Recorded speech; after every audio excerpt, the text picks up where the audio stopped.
ప్రజల యొక్క ఆలోచనలు ప్రజల యొక్క అభిప్రాయాలకు వ్యతిరేకంగా రేవంత్ రెడ్డి పరిపాలన చేస్తా ఉన్నాడు. మేము ఈ వేదిక నుంచి అడుగుతున్నాం, కాంగ్రెస్ పార్టీ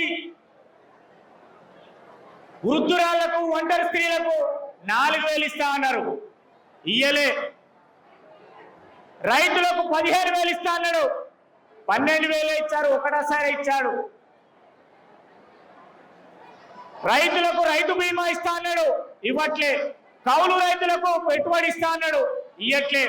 అమ్మలక్కలకు 2,500 ఇస్తా అన్నాడు నెలకు, ఇయ్యట్లే. వికలాంగులకు 6,000 పెన్షన్ ఇస్తా అన్నాడు, ఇయ్యట్లే. మరి కాలేజీ పిల్లలకు కాలేజీ ఫీజు ఇస్తా అన్నాడు, ఇయ్యట్లే. ఇట్లా అనేక రకాల మోసాలతో రాష్ట్రంలో ముఖ్యమంత్రి రేవంత్ రెడ్డి అధికారంలోకి వచ్చాడు. సంవత్సరాల 2 సంవత్సరాల తర్వాత గ్రామ పంచాయతీ ఎన్నికలు వచ్చినాయి. బీఆర్ఎస్ పార్టీ దాదాపుగా 40% సీట్లు రాష్ట్రంలో గెలిచింది.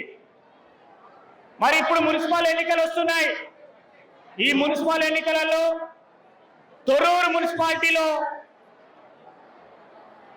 గౌరవనీయులు మాజీ మంత్రి దయాకర్ రావు గారు మంత్రిగా ఉన్నప్పుడు ఏవైతే అభివృద్ధి పనులు ఈ మున్సిపాలిటీలో చేశారో అవి మాత్రమే ఉన్నాయి.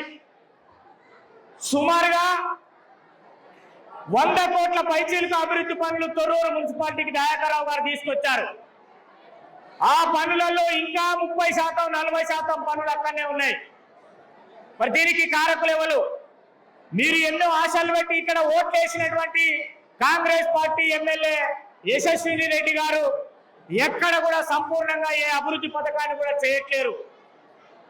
ఇది మేము అడిగితే భయపెడుతున్నారు, ఇది మేము అడిగితే కేసులు పెడతామంటున్నారు, ప్రజల తరఫున మేము కొట్లాడితే ఇబ్బంది గురి చేస్తున్నారు.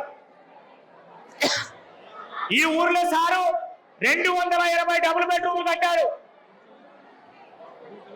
కూడా మీ ఊర్లో రోడ్లు వేసినా, మీ బజార్కు నీళ్ళు ఇచ్చినా, మీ బజార్ కరెంట్ ఇచ్చినా, మీ బజార్కు డ్రైనేజ్ కట్టినా, మీ ఏరియాలో కమ్యూనిటీ హాల్ కట్టినా, మీ ఏరియాలో మరి ఓహెచ్ఎస్ఆర్ మంచినీరు ట్యాంక్ కట్టినా దయాకర్ రావు గారి దయ వల్లనే కట్టారు.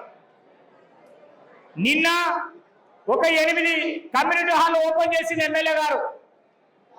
8 కమ్యూనిటీ హాళ్లకు సుమారు 3,25,00,000 రూపాయల పనులు అవి దయాకర్ రావు గారు స్టార్ట్ చేయించి టెండర్ పిలిచి కట్టించి మధ్యలో ఉన్న వాటిని వాళ్ళు ఓపెన్ చేయడం జరిగింది. అనేక పనులు ఇంకా జరగకుండా ఎక్కడెక్కడనే పెండింగ్ ఉన్నది. ముఖ్యమంత్రి ఈ పనులను చేయాలి అంటే మాకు అప్పు ఎవరు ఇవ్వట్లేడు, అప్పటికడానికి పోతే తలపేసుకుంటాడు, దొంగోడు చూసినట్టు చూస్తాడు అంటాడు.